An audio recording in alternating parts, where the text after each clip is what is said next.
எதிராக first mark அதிகம்னாக்கா pass பண்ண ரிசல்ட்ல எதிராக அதிகம்னா எல்லாம் ஆண்களை விட ஏன்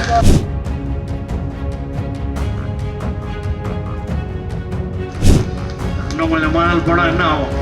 சைக்கிள் வேணாம் எங்களுக்கு.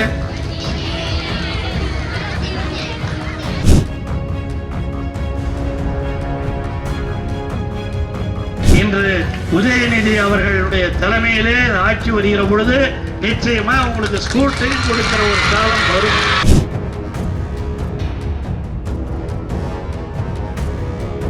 மாணவர்கள் பக்கத்தில் இருக்க ஹைஸ்கூல்ல படிக்கிறாங்க, அந்த கவர்மெண்ட் ஸ்கூல்ல படிச்சுட்டு அவங்க போனாலும் அவங்களுக்கும் மாதம் 1000 ரூபாய் வழங்கப்படும். நான் இங்க இருக்கிற கலெக்டர்லாம் நாங்க படிக்கிற காலத்துல நாங்கெல்லாம் அப்பா அம்மா கையை நம்பி தான் நாங்கெல்லாம் படித்தோம். ஏதோ இது அரசியலுக்காக இல்லை. நீங்கள் இதெல்லாம் தெரிஞ்சுக்கணும், ஹிஸ்ட்ரி தெரிஞ்சுக்கணும், வரலாறு தெரிஞ்சுக்கணும். பொது அந்த காலத்தில் ஏன் அவங்க அம்மா பாட்டி படிக்கல, இப்போ எப்படி நமக்கு படிக்க விடுறாங்க, அதெல்லாம் தெரிஞ்சு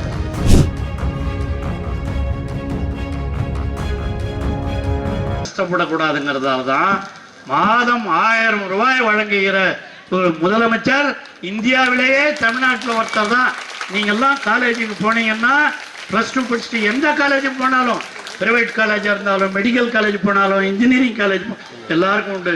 அந்த தங்கச்சி சொல்லிச்சு பாரு, இது புதுமை பெண் திட்டம், அதே மாதிரி தமிழ் புதல்வன் திட்டம். இந்த வருஷத்துலேருந்து மாணவர்கள் பக்கத்தில் இருக்க ஹைஸ்கூலில் படிக்கிறாங்கள, அந்த கவர்மெண்ட் ஸ்கூலில் படிச்சுட்டு அவங்க போனாலும் அவங்களுக்கும் மாதம் 1000 ரூபாய் வழங்கப்படும். இதெல்லாம் அந்த காலத்தில் உண்டா?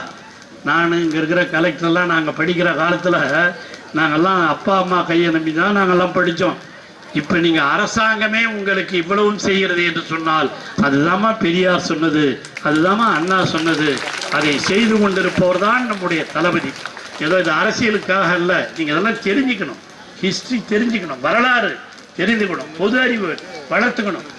அந்த காலத்தில் ஏன் அவங்க அம்மா பாட்டி படிக்கல, இப்போ எப்படி நமக்கு படிக்க விடுறாங்க, அதெல்லாம் தெரிஞ்சுக்கணும். அதுதான் மிக மிக மிக முக்கியம்.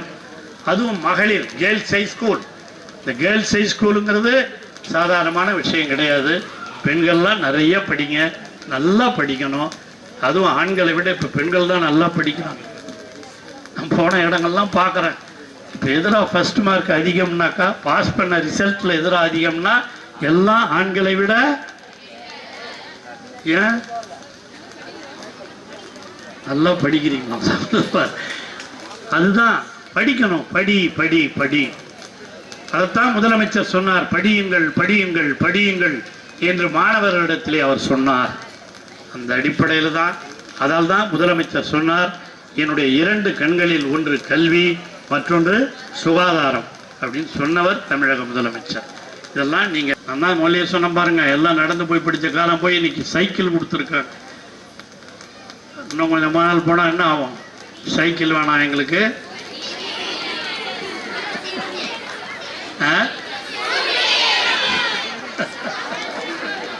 ஸ்கூட்டர் வேணும்னு கேட்பீங்கல்ல, அதுதாம்மா காலத்தின் வளர்ச்சி. வருமா வருமா? இன்று உதயநிதி அவர்களுடைய தலைமையிலே ஆட்சி வருகிற பொழுது நிச்சயமா உங்களுக்கு ஸ்கூல் டைம் கொடுக்கிற ஒரு காலம் வரும். ஆனா அவர் தான் இளைஞர்களை பற்றி எல்லாம் நல்லா தெரிஞ்சு வச்சுக்கிட்டு செயல்படுத்தி கொண்டிருப்பவர். இது போன்ற செய்திகளை மேலும் தெரிந்து கொள்ள எங்களது யூடியூப், ஃபேஸ்புக் மற்றும் ட்விட்டர் ஆப்களை சப்ஸ்கிரைப் செய்யவும்.